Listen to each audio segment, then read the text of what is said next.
दोस्तों, आज हम बात करेंगे 1992 के इंडिया के सबसे बड़े stock market scandal Harshad Mehta scam. एक ऐसा फ्रॉड जिसने बॉम्बे स्टॉक एक्सचेंज को हिला के रख दिया, आम इन्वेस्टर्स के सेविंग्स लुट गए और बैंकिंग सिस्टम की कमियां सबके सामने आ गई। इस वीडियो में मैं आपको सीधे और सिंपल शब्दों में पूरी टाइमलाइन, कैसे हुआ, कौन कौन इन्वॉल्व थी और इसका असर क्या हुआ, बताऊंगा।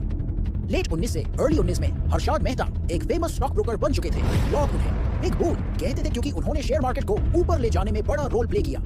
उस वक्त बैंक्स को डायरेक्टली इक्विटी में इन्वेस्ट करना अलाउड नहीं था, लेकिन बैंक्स को अपनी बैलेंस शीट में गवर्नमेंट सिक्योरिटीज रखनी होती थी। ये सिस्टम और कुछ फाइनेंशियल इंस्ट्रूमेंट्स जैसे रेडी फॉरवर्ड डील्स और बैंक रिसीट्स का मिसयूज करके स्कैम ऑर्गेनाइज हुआ। सीधा मतलब, हर्षद ने बैंक से पैसा निकालने के लिए फेक बैंक रिसीट्स, पीआरस और रेडी फॉरवर्ड डील्स का इस्तेमाल किया। रेडी फॉरवर्ड डील एक शॉर्ट टर्म बोरोइंग होता है जिसमें एक बैंक सिक्योरिटीज बेचता है और फ्यूचर में वापस खरीद लेता है। ब्रोकर बीच में होता है।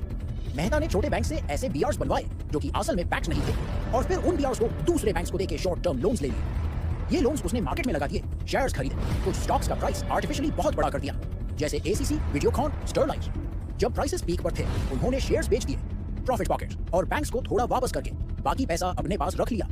इस पूरे प्रोसेस में बहुत सारे बैंक ऑफिसर्स और इंटरमीडियरीज की कॉल्यूशन थी।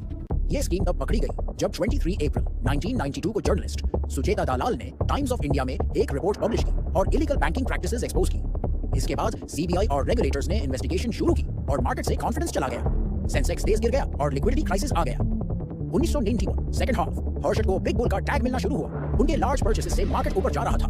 3 अप्रैल 1992 सुचेता दलाल की इन्वेस्टिगेटिव कॉलम पब्लिश हुई, इरेगुलरिटीज का फर्स्ट बिग पब्लिक एक्सपोजर। मई जून 1992, मार्केट में पैनिक, बैंक्स ने अपना पैसा वापस मांगा, सेंसेक्स शार्प गिर गया।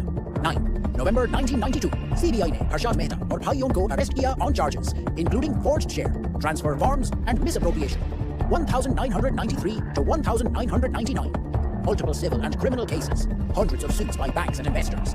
1999 में Bombay High Court में कुछ convictions दिए, later appeals and Supreme Court rulings follow हुए।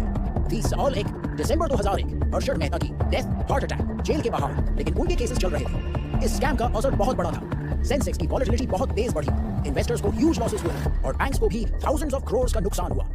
एस्टिमेट्स अलग-अलग हैं, कुछ रिपोर्ट्स में 2000 से 4000 करोड़ तक का फिगर दिया गया। स्कैम ने बैंकिंग सेटलमेंट सिस्टम में स्ट्रक्चरल लूपहोल्स को एक्सपोज किया। इसके बाद आरबीआई और सेबी ने रूल्स टाइटन किए, बैंक रिसीट्स का सिस्टम चेंज हुआ, Janakiraman committee recommendations, settlement reforms और मार्केट सेटलमेंट साइकिल और ट्रांसपेरेंसी को इंप्रूव करने के स्टेप्स लिए गए। सबसे ज्यादा लॉस ऑर्डिनरी इन्वेस्टर्स और स्मॉल सेवर्स को हुआ जो पीक प्राइस पे बॉट दी और क्रैश में स्टक हो गए। कुछ इनसाइडर्स और कनेक्टेड पीपल ने शॉर्ट टर्म प्रॉफिट्स लिए।